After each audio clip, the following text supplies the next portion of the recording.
नमस्कार, news India में आप सभी का स्वागत है। मैं हूं आपके साथ ऋचा सिंह। पहाड़ों पर अब कोरोना का अटैक शुरू हो गया है, इसी पर बातचीत करेंगे। तो देश के साथ साथ उत्तराखंड में भी कोरोना संक्रमण की दूसरी लहर ने कोहराम मचा दिया है।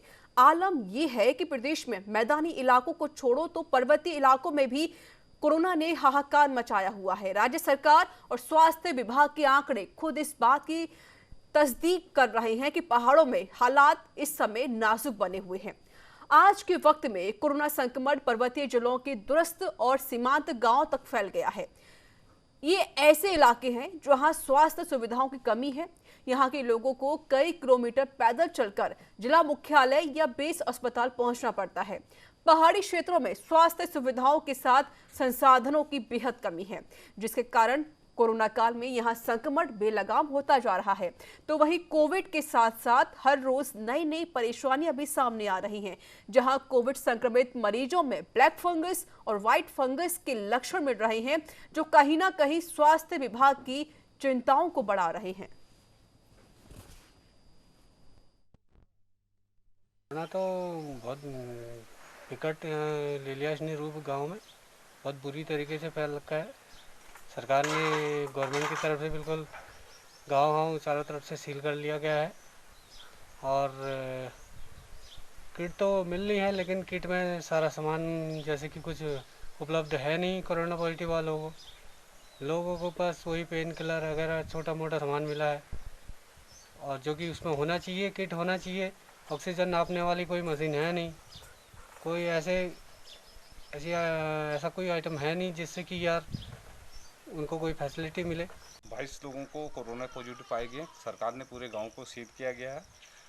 जिन लोगों को आइसोलेट किया गया था, उन लोगों को सरकार की तरफ से कोई भोजन पानी की कोई व्यवस्था नहीं उनकी की गई है। उनको काफ़ी परेशानी हो रही है। इसकी वजह से अन्य जगह अगर सरकार ये टेस्ट परीक्षण कराएगी तो मतलब इनके लोग इससे वंचित होंगे और सरकार का ये कार्यक्रम पे प्रश्न चिन्ह लग जाएगा।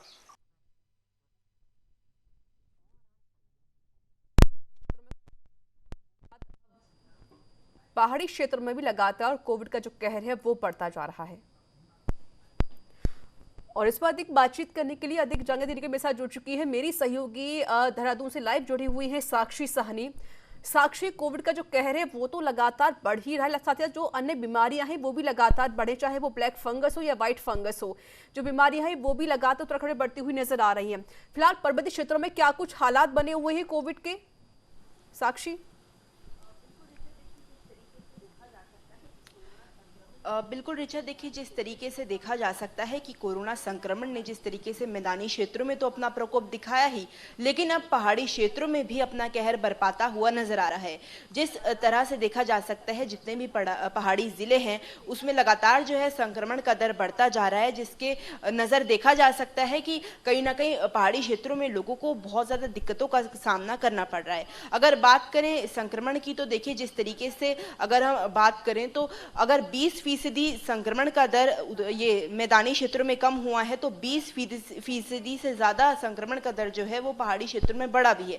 यानी कह सकते हैं कि अगर मैदानी क्षेत्रों में संक्रमण का ग्राफ नीचे जा रहा है तो पहाड़ी क्षेत्रों में लगातार जो है ऊपर जाता हुआ नजर आ रहा है, जिसके मद्देनजर स्वास्थ्य विभाग भी अपनी तरफ से पुरजोर कोशिश कर रहा है कि इस संक्रमण को रोका जा सके। और साथ में जो है राज्य सरकार भी अपनी तरफ से पूरी कोशिश कर रही है कि कुछ ना कुछ करके किसी ना किसी तरह से इस संक्रमण के ग्राफ को नीचे करा जा सके। क्योंकि देखिए अगर पहाड़ी क्षेत्रों की बात करी जाए तो वहां पे बहुत ज्यादा फैक्टर जो है आ जाते हैं जो संक्रमण के दर को लगातार बढ़ाते हैं, और वही जो है देखने को मिल रहा है। रिचा, अगर बात करें तो पहाड़ी क्षेत्र में बहुत ज्यादा इलिटरेसी देखी जाती है, वो भी एक मुख्य कारण इसका बताया जा रहा है जो संक्रमण बढ़ा है। क्योंकि देखिए जब किसी व्यक्ति को बुखार आता है तो उसको कोरोना ना सोच के वो घर पर ही रह के उपचार करने का सोचता है, जिसके लिए संक्रमण का खतरा जो है आसपास रहने वालों के लिए बढ़ जाता है।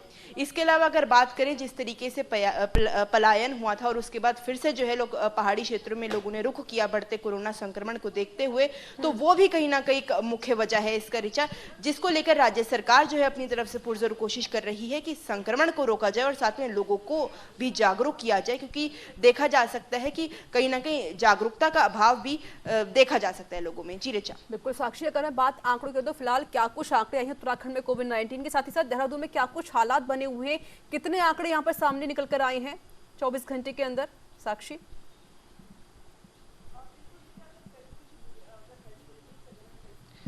बिल्कुल ऋचा, अगर हेल्थ बुलेटिन की अगर हम कल ही की बात करें तो अगर देखा जाए तो पूरे उत्तराखंड में अगर टोटल ओवरऑल देखा जाए तो 3000 से ज़्यादा जो है संक्रमित मिले हैं। और वहीं अगर बात करें तो जो मैदानी क्षेत्र है वहाँ पे सबसे कम जो है ये संक्रमण का ग्राफ हो रहा है, और वहीं पहाड़ी क्षेत्रों से सबसे ज़्यादा संक्रमित पाए जा रहे हैं। इसके अलावा जो है सबसे ज़्यादा चिंताजनक बात ये हो जाती है ऋचा की डेथ रेट जो है वो भी बढ़ा हुआ है। यानी कह सकते हैं कि अगर संक्रमण का ग्राफ कम हुआ है लेकिन डेथ रेट जो है वो बढ़ा हुआ है, तो ये भी एक बहुत बड़ी चिंता का विषय है, जिस पर कहीं ना कहीं स्वास्थ्य विभाग अपनी तरफ से पुरजोर कोशिश कर रहा है कि उस पर भी कहीं ना कहीं संज्ञान लिया जाए और उसको भी कम किया जाए। लेकिन देखिए, जिस तरीके से मैंने पहले भी बताया कि कहीं ना कहीं जागरूकता का अभाव भी देखा जा सकता है, और इसके अलावा ये भी देखा जा सकता है कि किस तरीके से लोग इस चीज को ज्यादा सीरियस नहीं ले रहे। टेस्टिंग के लिए जो है पहाड़ी क्षेत्रों से लोग ज्यादा बाहर नहीं आ रहे। वहीं अगर देखा जाए तो स्वास्थ्य सुविधा में भी कहीं ना कहीं कमी है, वो भी कहीं ना कहीं ऋचा एक मुख्य कारण हो जाता है इसका। और इसी वजह से कह सकते हैं कि देखिए, जिस तरीके से लोगों के अंदर इस चीज की कमी देखने को मिल रही है, इसका नतीजन जो है पूरा उत्तराखंड अब झेल रहा है ऋचा। बिल्कुल। तो अव्यवस्था में चलते यहाँ पर कहीं ना कहीं जो आंकड़े हैं वो यहाँ बढ़ रहे हैं, साथ ही जो मृत्यु दर है वो भी लगातार बढ़ती हुई नजर आ रही है। मेरे साथ जुड़ चुके हैं बीजेपी प्रवक्ता है नवीन ठाकुर। नवीन जी, स्वागत है आपका न्यूज इंडिया में। नवीन जी, आपको मेरी आवाज मिल रही है? जी जी मैडम, मिल रही है, बिल्कुल मिल रही है जी। नवीन जी, जिस तरीके से कोविड के जो आंकड़े बढ़े, इसको लेकर क्या कुछ कहिए, क्योंकि जिस तरीके से आपकी तरफ पूरे काम तो किए जा रहे हैं, हालांकि सरकार की पूरी कोशिश हो रही है कि किस तरीके से लोगों को सुविधाएं पहुंचाई जाए, लेकिन पहाड़ी क्षेत्रों में क्यों काम नहीं किया जा रहा, वहां क्यों अव्यवस्थाएं बनी हुई हैं? नवीन जी। देखिए साक्षी जी, पहाड़ी क्षेत्रों के लिए आज ही 85 करोड़ रुपए की पहली किस्त जारी कर दी गई है। विभागीय सचिव हरिचंद्र सेमवाल ने आज सीएम साहब के निर्देश पर ग्राम पंचायतों को जो है 85 करोड़ रुपए की पहली किस्त जारी कर दी है, और बिना देरी किए धनराशि जो है पंचायतों तक पहुंच सके इसके लिए डिजिटल माध्यम से हस्तांतरित की गई है। इससे विकास कार्यों के लिए, कोरोना वायरस महामारी से ग्रामीणों को बचाने के लिए, आवश्यक उपाय करने के लिए, बाहर से आने वाले लोगों को क्वारंटाइन व्यवस्था के लिए सामुदायिक भवनों, पंचायत भवन, आंगनवाड़ी केंद्र, स्कूल, अन्य राजकीय भवन आदि की साफ सफाई, बिजली की व्यवस्था, पेयजल, शौचालय व्यवस्था, सैनिटाइजेशन आदि, इन सारे काम को पूरा जो है पंचायत स्तर पे हो सके, तो ये केवल और केवल जो है ग्रामीण स्तर के लिए जो है अपने ग्रामों को बचाने के लिए पहाड़ी क्षेत्रों में क्या काम किया है आपने? मैं तो आपसे ये जानना चाहती हूँ, क्योंकि जिस तरीके से लोग इतना दूर किलोमीटर पैदल चल के अस्पताल पहुंचते हैं, उनको कोई सुविधा भी नहीं की गई है, किस तरीके से वो लोग अपना इलाज करवाएंगे? देखिए, आप पहाड़ में हर परिवार को जो है सरकार ने कहा है कि आयुर्वेद दवा की किट पूरी दी जाएगी, कोरोना किट पूरी दी जाएगी, और इस किट को जो है हम अपनी आशाओं के माध्यम से, अपने जो है चाहे हमें स्वयं सहायता समूह के माध्यम से, और बहुत सारी जगह हम जो है अपने बल्ब एनडीआरएफ के माध्यम से जो इन किटों को दुरुस्त क्षेत्रों तक पहुंचा रहे हैं, और ये व्यवस्था हमने शुरू कर दी है। आप जो है टोल फ्री 104 नंबर पर अपने इस विषय की जानकारी ले सकते हैं और कॉल कर सकते हैं कि मेरे को यहाँ पे किट नहीं मिली है, या मेरा जो पॉजिटिव आ रहा है उसको तो तुरंत हॉस्पिटल से ही किट दे दी जा रही है, लेकिन जो पॉजिटिव नहीं है, आइसोलेशन में है और लक्षण भी हैं, उनको भी जो है किट उनकी डिमांड के हिसाब से पहाड़ों पर हम पहुंचा रहे हैं। और हमने जो है एम्बुलेंस सेवाएं शुरू कर दी हैं, जो दुरुस्त क्षेत्रों में जाके सैंपलिंग कर रही है, सैंपलिंग का काम लगातार कर रही है। देखिए, सैंपलिंग का स्तर जो है 35 से 40 हजार तक जो है पहुंचा दिया है। 26 निजी और 10 सरकारी लैब लगातार जो है सैंपलिंग कर रही हैं। हम जो है टेस्टिंग, ट्रेसिंग और ट्रीटमेंट, आइसोलेशन, वैक्सीनेशन, इन सारे कामों को लेकर जो है पहाड़ों पे सरकार काम कर रही है। लेकिन जिस प्रकार आप जो आंकड़े बता रहे हैं वो सिर्फ कागजी आंकड़े बता रहे हैं सर। नहीं, कागजी आंकड़े अगर होते तो देखिए 10,000 तक संक्रमण का दर पहुंच गया था। आज प्रभु का और सरकार के प्रयासों से जो है ये संक्रमण दर बहुत नीचे आ गया है, आप देख लीजिए। फिर भी जब तक जो है शून्य नहीं हो जाता तब तक सरकार लगी है। लेकिन सर, मरने वालों की संख्या तो बढ़ रही है ना, क्या रीजन है उसका? नहीं, संख्या तो मरने वालों की बढ़ रही है, उस संख्या को भी जो है कंट्रोल करने की कोशिश कर रहे हैं। सरकार अपना बेहतर से बेहतर कर रही है। युद्ध स्तर पर जो है मुख्यमंत्री जी, हमारे सारे मंत्री लगे हैं। प्रत्येक जिले में हमने जो है प्रभारी मंत्री बनाए हैं और वो मैदान में उतरे हैं। लगातार आप देख रहे होंगे, लगातार काम कर रहे हैं, चाहे हरक सिंह जी हो, चाहे गणेश जोशी हो, चाहे सुबोध उनियाल जी हो, चाहे बंशीधर भगत जी हो। लगातार जो है हमारे मंत्री अपने अपने क्षेत्रों में जाके अस्पतालों के दौरे कर रहे हैं। जहाँ कहीं खामियां हैं उनको दुरुस्त कर रहे हैं, कोई कमियां हैं उनको जो है पूरी कर रहे हैं। ऑक्सीजन सिलेंडर्स तो जो है गुजरात से सरकार के माध्यम से निजी संसाधनों से भी मंगाकर हमारे विधायक, हमारे मंत्रीगण पहाड़ों तक पहुंचा रहे हैं। अभी हरक सिंह जी ने 250 सिलेंडर कोटद्वार और रुद्रप्रयाग के लिए भेज दिए। 250 सिलेंडर की खेप आज शाम तक उनकी पहुंचने वाले उन पहाड़ों को जारी कर दी जाएंगे। तो ये लगातार जो है हम लोग काम कर रहे हैं। कोई ऐसा क्षेत्र अछूता नहीं है जहाँ पे सरकार काम नहीं कर रही है। और भविष्य में भी तीसरी लहर से निपटने के लिए भी जो है हमने हाई पावर टास्क फोर्स का गठन कर दिया है। तो निश्चित रूप से सरकार अपने स्तर पर कहीं कोई ढिलाई नहीं बरत रही है। और आपके द्वारा कहा गया है कि बीजेपी ने एक टोल फ्री नंबर जारी किया है 104 यानी 104। आप उस पर कॉल करके अपनी जो समस्याएं हैं वो बता सकते हैं। कोई दिक्कत हो रही है तो आप उनको सरकार तक पहुंचा सकते हैं। बिल्कुल मेरे साथ लगातार मेरी सहयोगी साक्षी साहनी भी लगातार जुड़ी हुई हैं। साक्षी, जिस तरीके से खुद बीजेपी के जो प्रवक्ता है उन्होंने कहा है कि हम पूरी तरीके से काम कर रहे हैं, हमारी तरफ से कोई कमी नहीं छोड़ी जा रही है। हालांकि जो खबरें सामने आती है वो काफी ज्यादा भयावह स्थिति पैदा होती हुई भी नजर आती है, क्योंकि जो पहाड़ी क्षेत्र में जो लोग हैं परेशान हो रहे हैं, उन्हें कई किलोमीटर दूर जाकर जाना पड़ता है, अस्पताल में इलाज करवाना पड़ता है। सरकार क्यों ये कदम नहीं उठा रही कि उनके लिए वहीं पे सुविधा कर दी जाए ताकि उनको कोई दिक्कतें ना हो, क्योंकि बुजुर्ग होते हैं, बच्चे होते हैं, वो किस तरीके से सफर को तय कर पाते हैं। साक्षी,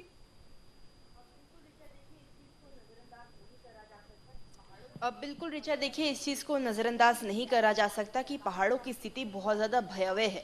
लेकिन देखिए अगर राज्य सरकार की बात करी जाए तो राज्य सरकार अपनी तरफ से लगातार जो है ये आश्वासन जनता को दिला रही है कि वो आपके साथ है और पुरजोर जो है कोशिश करी जा रही है कि पहाड़ों में संक्रमण का दर खत्म हो। जिस तरीके से प्रवक्ता साहब ने ये बात साफ करी कि मेडिकल किट भी जो है पहाड़ी क्षेत्र में लोगों को दी जा रही है और साथ में स्वास्थ्य सुविधा में और ज़्यादा इजाफा जो है करा जा रहा है और लगातार जो है अलग अलग टीमों का भी गठन किया गया है ताकि लोगों तक जो है सारी स्वास्थ्य सुविधा पहुंची जाए और साथ में किसी भी दिक्कत का सामना जो है पहाड़ी क्षेत्र में लोगों को ना करना पड़े।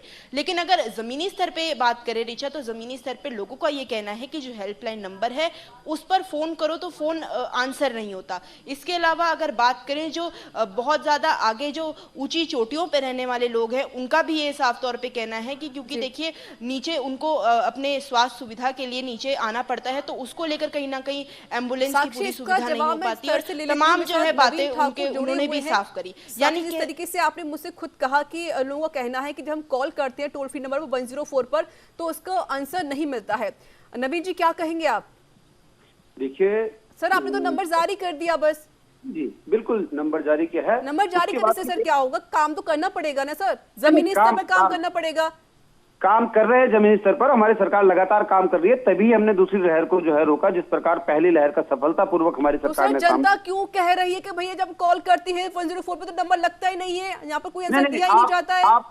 आप अभी नंबर लगाइए, तुरंत नंबर लगेगा। एक नंबर और हमने जारी किया है जिसको जो है कोरोना डेस्क नंबर है, वो पूरे इंडिया हर किसी भी राज्य का जो है उसमें विवरण ले सकते हैं और लगातार कितनी शानदार तरीके से उन्हें जानकारी मिलेगी। आप अभी अपने मोबाइल पे नंबर सेव करिए 9013151515 और इसको WhatsApp number corona help desk के नाम से सेव करिए। नंबर आप फिर से रिपीट कर ताकि हमारी जो जनता है जो हमें सुन रही है वो इस नंबर को फिर से सेव कर पाए और ताकि उन्हें कोई दिक्कत हो तो अपनी समस्या बता सकें।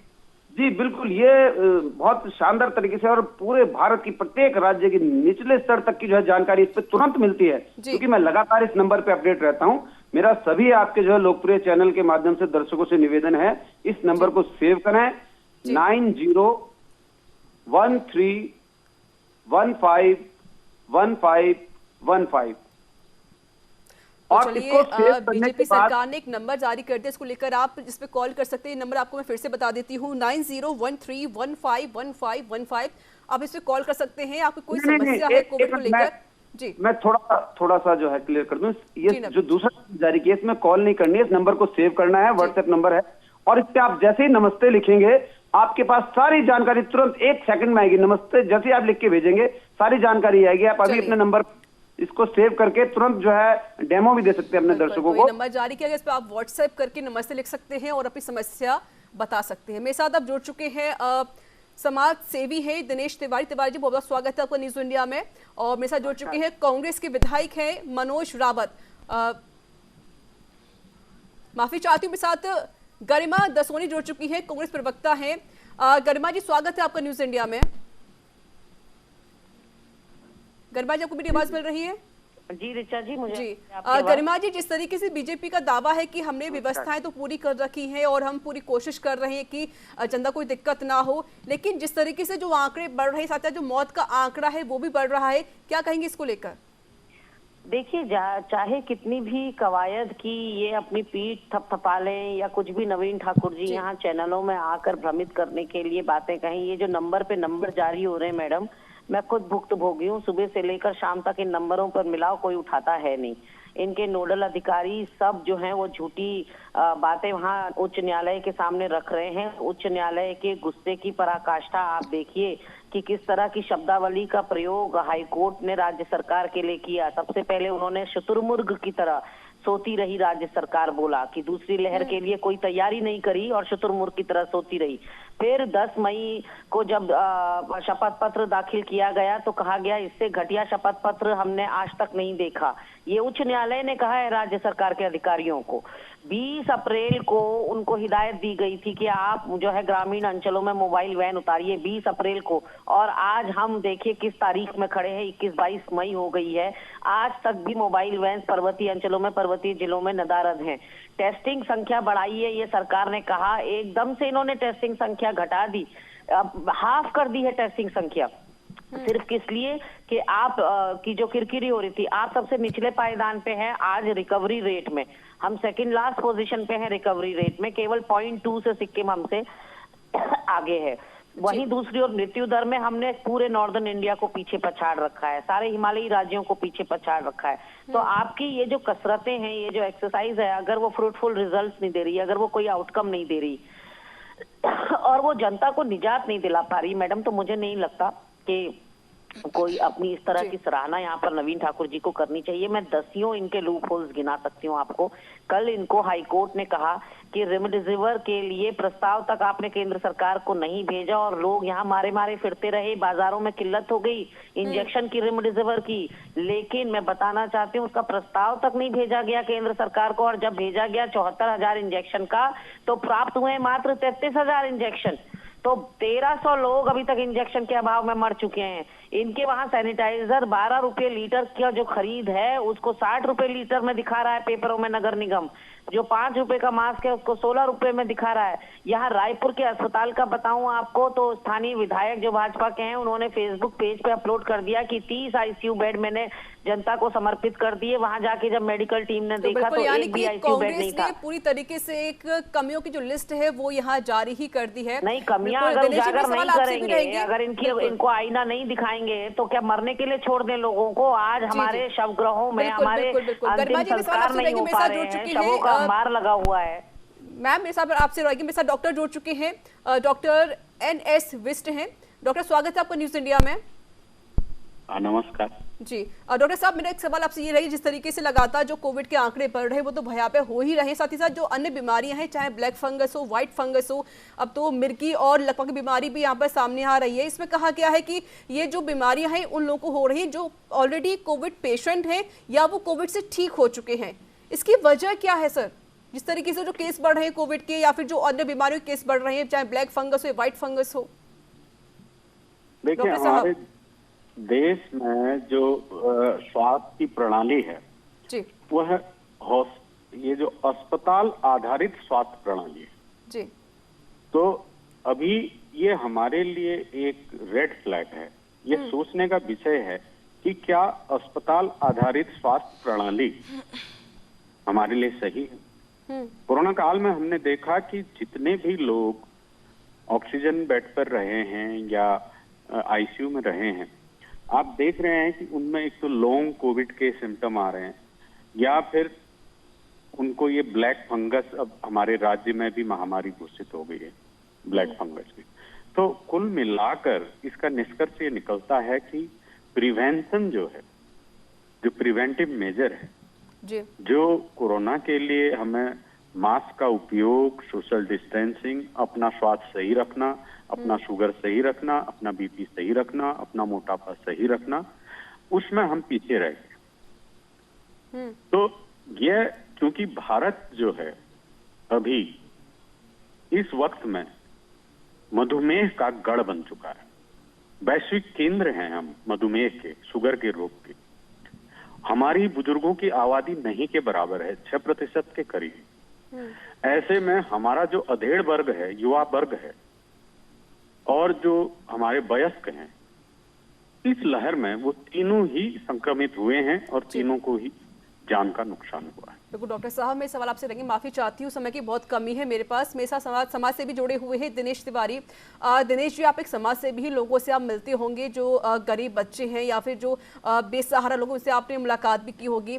दिनेश जी, जिस तरीके से सरकार तो दावा कर रही है कि हम काम पूरे कर रहे हैं, हमारी तरफ से कोई कमी नहीं छोड़ी जा रही है, और जो भाई कांग्रेस कह रही है कि कमियां बहुत ज्यादा हैं, उन्होंने लिस्ट भी गिना दी है।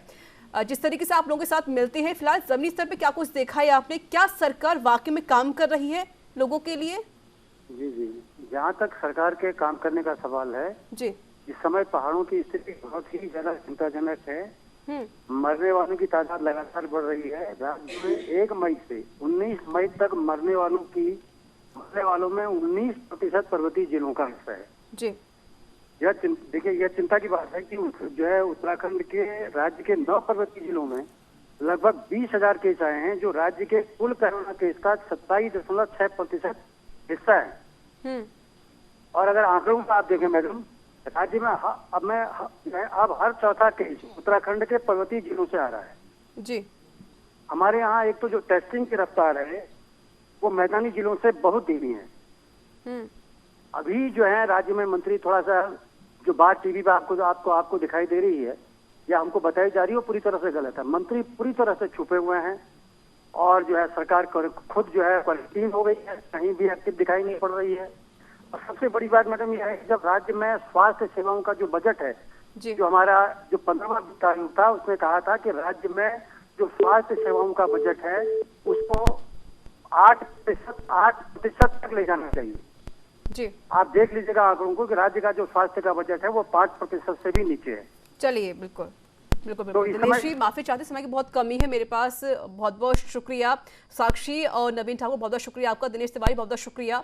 और गरिमा जी, बहुत बहुत शुक्रिया आपका। साथ ही साथ मेरे साथ डॉक्टर जुड़े हुए थे, NS विस्ट, आपका बहुत बहुत शुक्रिया। आप सबके बहुत बहुत शुक्रिया हमसे जुड़ने के लिए, मेरी बात को साझा करने के लिए। तो आपको बता दें, सरकार तो पूरे दावे कर रही है कि हम काम पूरी तरीके से कर रहे हैं, लेकिन जमीनी स्तर कुछ और ही है। हालांकि सरकार की तरफ से पूरी कोशिश तो की जा रही है, लेकिन जो पहाड़ी क्षेत्र है वहां पर अभी काम नहीं किया जा रहा है। वहां के लोग परेशान है क्योंकि कई किलोमीटर दूर जाकर वहां के जो लोग हैं अपना इलाज करवा रहे हैं।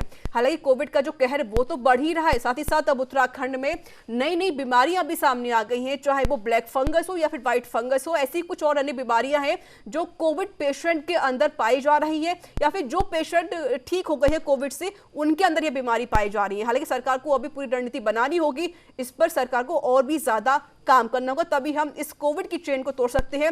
साथ ही साथ जो अन्य बीमारियां हो रही हैं हम उस पर कंट्रोल तभी पा सकते हैं। तो इसी के साथ इस रिपोर्ट में इतना ही। देश दुनिया की तमाम खबरों के लिए देखते रहिए न्यूज़ इंडिया। नमस्कार।